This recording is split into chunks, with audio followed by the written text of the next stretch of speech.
Hi friends, welcome to Sikdar's academy. Sikdar's একাডেমিতে সবাইকে স্বাগত। এই মুহূর্তে এই ভিডিওতে আমরা আলোচনা করব একদম বিগ ব্রেকিং নিউজ। 722 জন প্রাইমারিতে চাকরি পাচ্ছেন নতুন করে। কী বিষয় সেটা এই ভিডিওতে আমরা জানব। 2009 সালের যে সমস্ত ক্যান্ডিডেট ছিলেন চাকরি প্রার্থীরা, 15 বছর পরে 722 জন কিন্তু চাকরি পেলেন আজকে। আপনারা জানেন যে বিচারপতি রাজাশেখর মান্তা 2 দিনের ডেডলাইন দিয়েছিলেন। কোথায় কোথায়? মালদহ, উত্তর 24 পরগনা প্রাথমিক শিক্ষা সংসদের যিনি চেয়ারম্যান, এই দুজন, এবং শিক্ষা দপ্তরের কমিশনার, এই 3 জন। এই 3 জনকে বলেছিলেন যে 2 দিনের ডেডলাইন দেওয়া হলো, 2 দিনের সময়সীমা।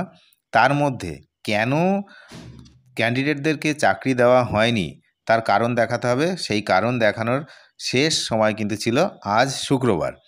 এই শুক্রবারের মধ্যে কিন্তু দেখাতে হবে যে কেন তাদেরকে চাকরি দেওয়া হয়নি। তা না হলে তাদেরকে 3 মাসের জন্য, মিনিমাম 3 মাসের জন্য ওই 3 জনকেই জেলে যেতে হবে।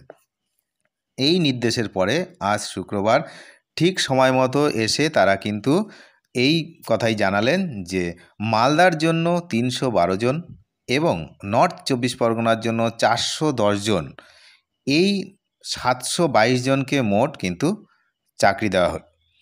আপাতত মেরিট লিস্ট অনুসারে এই যে 312 জন মালদা এবং 410 জন হচ্ছে উত্তর 24 পরগনা, এদেরকে কিন্তু চাকরি দেওয়া হলো।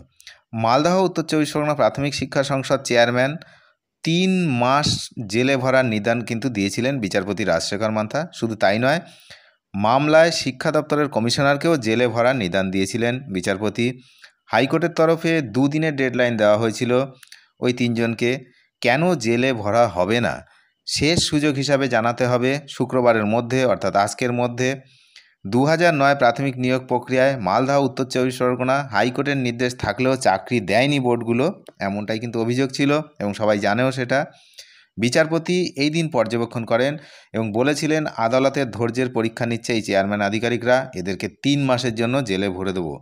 তারপরেই কিন্তু এবং আরও বলেছিলেন যে ক্যান্ডিডেটরা আত্মঘাতী হবে তারপরে চাকরি দেবেন। তো এই ধরনের অনেক কথাবার্তা কিন্তু সেদিন উত্তপ্ত কথাবার্তা সেদিন হয়েছিল। তার ফলেই কিন্তু আজ বিচারপতি রাজশেখর মান্তা ওনার যে কড়া নির্দেশ, সেই নির্দেশ অনুসারেই কিন্তু আজকে তারা পালন করলেন এবং তারা মোট 722 জন, দুটো জেলা মিলিয়ে মালদা এবং উত্তর 24 পরগনা, এই দুটো জেলা মিলিয়ে 722 জনের কিন্তু অ্যাপয়েন্টমেন্ট লেটার ছাড়া হবে বলেই জানানো হয়েছে। এবং তাও 1 সপ্তাহ সময় দেওয়া হয়েছে যে আগামী 1 সপ্তাহের মধ্যে পুরো ভার্চুয়ালি এই 3 জনকে উপস্থিত থেকে জানাতে হবে যে নিয়োগ প্রক্রিয়াটা কতদূর হচ্ছে। Thank you.